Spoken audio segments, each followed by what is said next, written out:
Welcome to this concept explainer brought to you by CBSE Scholab of profsam.com. That is profsm.com.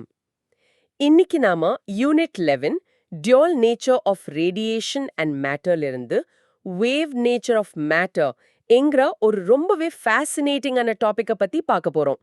ரொம்ப சிம்பிளா எக்ஸாம்க்கு என்ன தேவையோ அதை மட்டும் வச்சு ஜீவித்ல மறக்காத மாதிரி கத்துக்கலாம். சரி, ஒரு சின்ன கேள்வி கேக்குறேன். நீங்க ஒரு கிரிக்கெட் பால த்ரோ பண்றீங்க. அது ஒரு பார்ட்டிகிள் மாதிரி நேரா போகுது இல்லையா? ஆமா, நேரா தான் போகும். ஆனா அதே மாதிரி ஒரு கண்ணுக்கே தெரியாத சின்ன எலக்ட்ரானை நீங்க த்ரோ பண்ணா அது ஒரு பார்ட்டிகிள் மாதிரி மட்டும் இல்லாம ஒரு தண்ணி அலை மாதிரியும் பிஹேவ் பண்ணுன்னு சொன்னா நம்புவீங்களா? என்னது? ஒரு எலக்ட்ரான் தண்ணி அலை மாதிரியா? அது எப்படி முடியும்? அது ஒரு சின்ன பால் மாதிரி, ஒரு பார்ட்டிகிள் தானே. அது எப்படி வேவ் மாதிரி போகும்? எனக்கு கொஞ்சம் குழப்பமா இருக்கு. எக்ஸாக்ட்லி. அந்த குழப்பம்தான் இந்த டாபிக்கோட திறவுகோள். அது மட்டும் இல்ல, இந்த ஒரு ஐடியாவை வச்சுதான் நம்ம இன்னைக்கு எலக்ட்ரான் மைக்ரோஸ்கோப்ல கண்ணுக்கே தெரியாத வைரஸ், ஏன் ஆட்டம்ஸ கூட பார்க்க முடியுது. ஓ, அப்போ இது ஏதோ ஒரு தியரி மட்டும் இல்ல, பிராக்டிக்கல் அப்ளிகேஷனும் இருக்கா? எலக்ட்ரான் மைக்ரோஸ்கோப் இதை வச்சுதான் ஒர்க் ஆகுதா? இப்போ இன்ட்ரெஸ்டா இருக்கு. இதோட கோர் ஐடியா ரொம்ப சிம்பிள். போன டாபிக்ல நாம என்ன பார்த்தோம்? லைட், அதாவது ஒளி, சில சமயம் வேவ் மாதிரி பிஹேவ் பண்ணும். ஆமா, சில சமயம் ஃபோட்டான் என்ற பார்ட்டிகிள் மாதிரி பிஹேவ் பண்ணும். கரெக்ட். அப்போ லூயிஸ் டெ ப்ரோக்லி என்ற ஒரு பிரெஞ்சு சயின்டிஸ்ட் யோசிச்சார், ஒரு நிமிஷம், பிரபஞ்சம் பொதுவா சிமெட்ரிக்கலா இருக்கு. வேவ்க்கு பார்ட்டிகிள் நேச்சர் இருக்க முடியும்னா பார்ட்டிகிள்க்கு ஏன் வேவ் நேச்சர் இருக்க கூடாது? வாவ், அது ஒரு நல்ல கேள்வி. நேச்சர் லவ் சிமெட்ரின்னு சொல்லுவாங்க. நியூட்டன்ஸ் தேர்ட் லா மாதிரி, for every action there's an equal and opposite reaction. இங்க for every wave there's a particle and for every particle there must be a wave. Perfectly said. அந்த சிமெட்ரியில இருந்து வந்த கேள்விதான் இது. இத புரிஞ்சுக்க ஒரு கிட்டார் ஸ்ட்ரிங்க இமேஜின் பண்ணிக்கோங்க. சரி. ஒரு கிட்டார் ஸ்ட்ரிங்க நீங்க வைப்ரேட் பண்ணா அது எல்லா வேவ்லென்த்லயும் வைப்ரேட் ஆகாது. அந்த ஸ்ட்ரிங்கோட நீளத்துக்கு பொருத்தமான சில குறிப்பிட்ட வேவ்லென்த்ஸ்ல மட்டும்தான் அது ஒரு நிலையான அலைய, ஸ்டாண்டிங் வேவ உருவாக்கும். ஸ்டாண்டிங் வேவ்னா அது நகரப்படாதா? ஆமா, அந்த வேவோட கிரெஸ்ட்ஸ் அண்ட் ட்ராஃப்ஸ் ஒரே இடத்துல மேலேயும் கீழையும் போகும். ஆனா வேவ் முன்னாடி போகாது. மத்த ரேண்டம் வேவ்லென்த்ல வைப்ரேட் பண்ணா அந்த வேவ் அதுக்குள்ளேயே இன்டர்ஃபியர் ஆகி டிஸ்ட்ரக்டிவ் இன்டர்ஃபியரன்ஸ்னால அழிஞ்சிரும். ஒரு நிமிஷம், டிஸ்ட்ரக்டிவ் இன்டர்ஃபியரன்ஸ்னா என்ன? அதுவும் கொஞ்சம் எக்ஸ்பிளைன் பண்ணுங்க. ஷோர். டிஸ்ட்ரக்டிவ் இன்டர்ஃபியரன்ஸ்னா ஒரு அலையின் மேடும், அதாவது கிரெஸ்டும், இன்னொரு அலையின் பள்ளமும், அதாவது ட்ராஃபும் ஒண்ணுக்கொன்னு கேன்சல் ஆகி அந்த இடத்துல அலையே இல்லாம போயிடும். கிட்டார் ஸ்ட்ரிங்க டவலான வேவ் லென்த்ல அதிர்வு ஏற்பட்டா அலைகள் இப்படித்தான் தங்களுக்குள்ளேயே மோதி அழிஞ்சிடும். அதனால அங்க சில ஸ்பெசிபிக் பேட்டர்ன்ஸ் மட்டும்தான் சாத்தியம். ஓகே, இப்போ புரியுது. கிட்டார் ஸ்ட்ரிங்ல சில நோட்ஸ் மட்டும்தான் வாசிக்க முடியுது. ஏன்னா இந்த நோட்ஸ்க்குரிய வேவ் லென்த் தான் அந்த ஸ்ட்ரிங்ல சரியா ஃபிட் ஆகும். மத்ததெல்லாம் கேன்சல் ஆயிடும். சரி, இதுக்கும் எலக்ட்ரானுக்கும் என்ன சம்பந்தம்? Excellent connection. அதே மாதிரிதான் ஒரு எலக்ட்ரானும் நியூக்ளியஸை சுத்தி வரும்போது அது ஒரு பார்ட்டிகிள் மாதிரி இல்லாம ஒரு மூடிய அலை, க்ளோஸ்ட் வேவ் மாதிரி இருக்கு. அந்த எலக்ட்ரானோட வேவ் லென்த் அந்த சுற்றுப்பாதைக்கு, அதாவது ஆர்பிட்க்கு சரியா ஃபிட் ஆனா மட்டும்தான் அந்த ஆர்பிட் ஸ்டேபிளா இருக்கும். அந்த ஆர்பிட்டோட சர்க்கம்ஃபரன்ஸ் வேவ் லென்த்தோட இன்டிஜர் மல்டிபிளா இருக்கணும். ஓ, அப்ப 2πr = n லாம்டா, அப்படிதானே? வேவ் லென்த் சரியா ஃபிட் ஆகலைன்னா அந்த எலக்ட்ரான் வேவும் கிட்டார் ஸ்ட்ரிங் மாதிரி டிஸ்ட்ரக்டிவ் இன்டர்ஃபியரன்ஸ்னால அழிஞ்சிடுமா? இருக்குது. அதுக்கு நடுவுல இருக்க முடியாது. இதுதான் போர் சொன்ன குவான்டைசேஷனுக்கு டி ப்ராக்லி கொடுத்த பிசிக்கல் எக்ஸ்பிளனேஷன். சரி, இப்போ என்சிஆர்டி டெக்ஸ்ட் புக் இந்த டி ப்ராக்லி ரிலேஷனை எப்படி சொல்லுதுன்னு பார்க்கலாம். நீங்க அந்த ஃபார்முலாவை ரீட் பண்றீங்களா? கண்டிப்பா. The de Broglie relation for a particular momentum p is given as lambda is equal to hp is equal to hmv. இதுல lambda என்பது wavelength, அது ஒரு வேவோட ப்ராப்பர்ட்டி.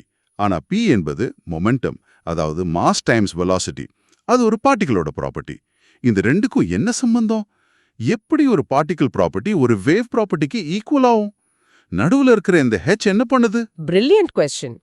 இந்த ஈக்குவேஷன் தான் இந்த டாபிக்கோட இதயம். நீங்க சொன்ன மாதிரி லாம்டா என்பது வேவ் வேர்ல்ட், பி என்பது பார்ட்டிகிள் வேர்ல்ட். இந்த ரெண்டு வெவ்வேறு உலகத்தை கனெக்ட் பண்ற பிரிட்ஜ் தான் பிளாங்க்ஸ் கான்ஸ்டன்ட் h.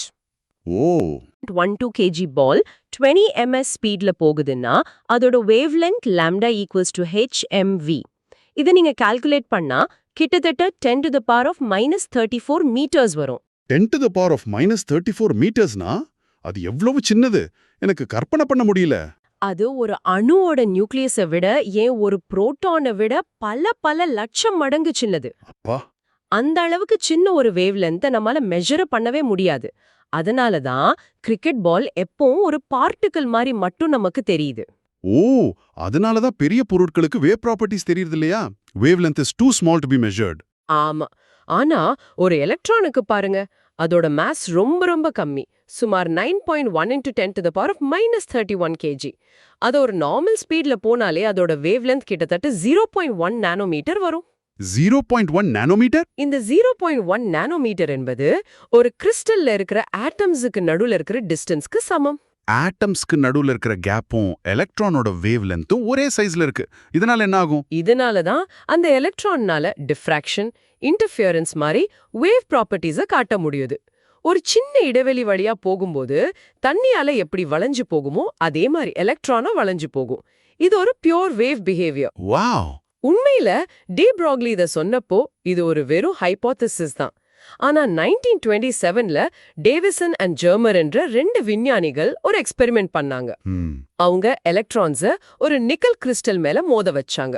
அவங்க என்ன எதிர்பார்த்தாங்கன்னா எலக்ட்ரான்ஸ் சின்ன சின்ன பால் மாதிரி செதறி போகும்னு.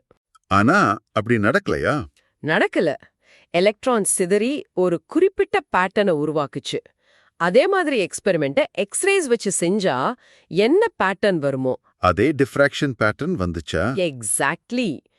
எக்ஸ்ரேஸ் என்பது வேவ்ஸ்னு நமக்கு ஏற்கனவே தெரியும்.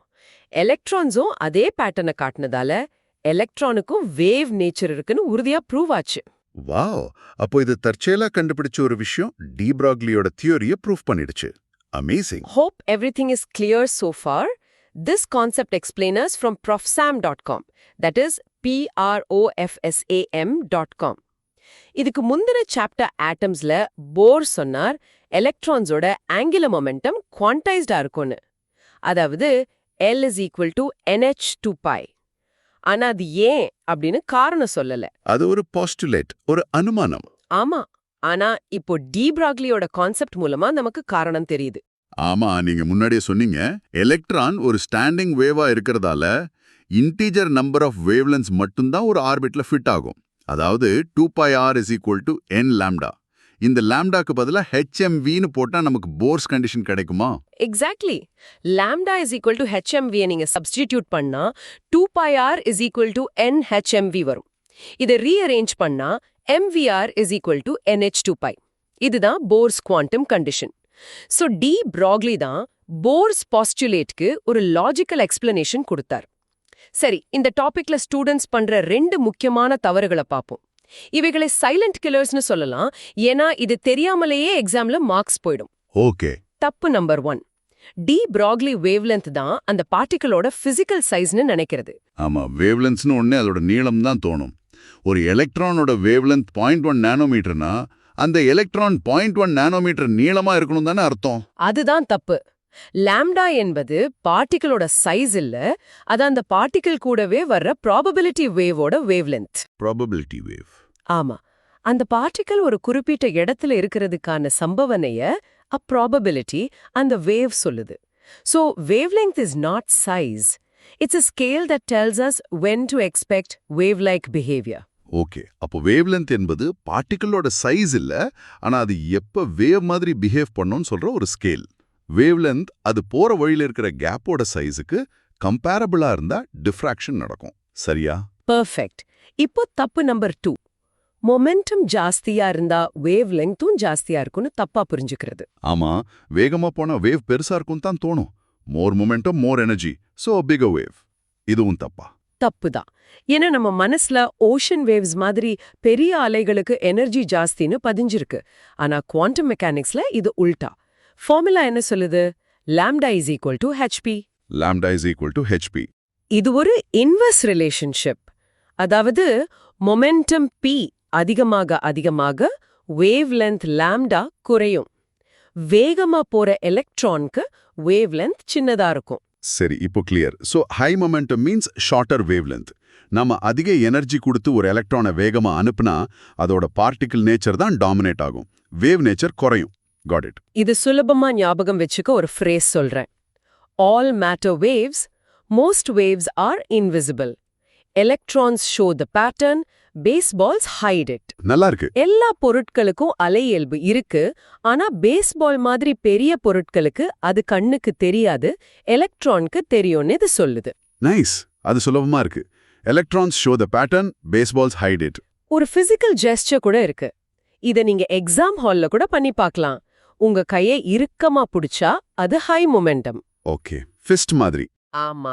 அப்போ விரல்கள் எல்லாம் கிட்டக்க இருக்கும், அதுதான் ஸ்மால் வேவ்லெங்த். கைய ரிலாக்ஸ் பண்ணி விரிச்சா அது லோ மொமெண்டம். அப்போ விரல்களுக்கு நடுவுல கேப் ஜாஸ்தி, அதுதான் large wavelength. High momentum, tight fist, small wavelength.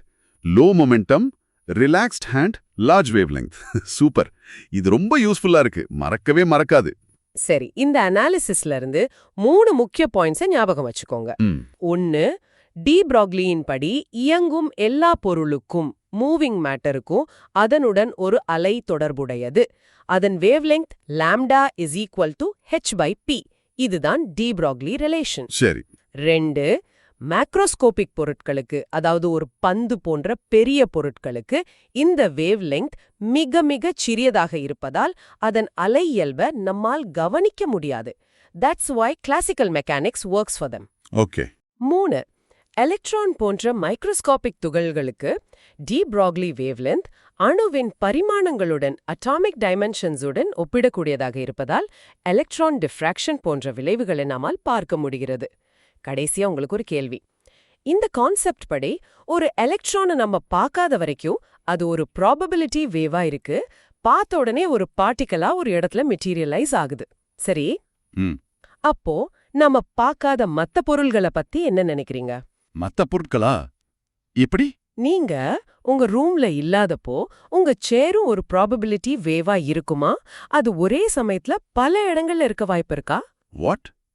That sounds crazy. என் சேர் நான் திரும்பி வர வரைக்கும் அதே இடத்துல தான் இருக்கும். அது எப்படி வேவா இருக்க முடியும்? அது ஒரு பெரிய சாலிடான பொருள். நல்ல கேள்வி. டெக்னிக்கலி ஆமாம், உங்க சேர்க்கும் ஒரு ப்ராபபிலிட்டி வேவ் இருக்கு. ஆனா ஒரு எலக்ட்ரான் மாதிரி இல்லாம ஒரு சேர் என்பது கோடிக்கணக்கான அணுக்களால் ஆனது. அது காத்துல இருக்கிற மாலிக்யூல்ஸ், அது மேல படுற லைட் ஃபோட்டான்ஸ், கிராவிட்டின்னு எல்லாத்தோட ஒரு நொடிக்கு பல முறை இன்டராக்ட் பண்ணிட்டு இருக்கு. அதனால என்ன? இந்த ஒவ்வொரு இன்டராக்ஷனும் ஒரு மெஷர்மெண்ட் மாதிரி. இந்த கண்டினியூஸ் மெஷர்மெண்ட் அந்த சேரோட ப்ராபபிலிட்டி வேவை கொலாப்ஸ் பண்ணி அதை ஒரே இடத்துல லாக் பண்ணிடுது. இத குவாண்டம் டீகோஹெரன்ஸ்னு சொல்லுவாங்க. ஓ. ஆனா ஒரு சின்ன ஐசோலேட்டட் எலக்ட்ரான் அப்படி இன்டராக்ட் பண்ணாத வரைக்கும் அதோட வேவ் நேச்சரை மெயின்டைன் பண்ண முடியும். இதுதான் மேக்ரோஸ்கோபிக் வேர்ல்டுக்கும் குவாண்டம் வேர்ல்டுக்கும் இருக்கிற பெரிய வித்தியாசம். இத பத்தி யோசிச்சு பாருங்க. Mind blown. அப்போ ரியாலிட்டி என்பது நாம் அதை அப்சர்வ் பண்றதை பொறுத்து மாறுது. இது பிசிக்ஸை விட பிலாசபி மாதிரி இருக்கு. 12th CBSE Physics, Chemistry and Mathsல மேக்ஸிமம் மார்க்ஸ் வாங்க profsam.com விசிட் பண்ணுங்க. That is PROF SAM, right? Yes, PROFSAM.com. All the best.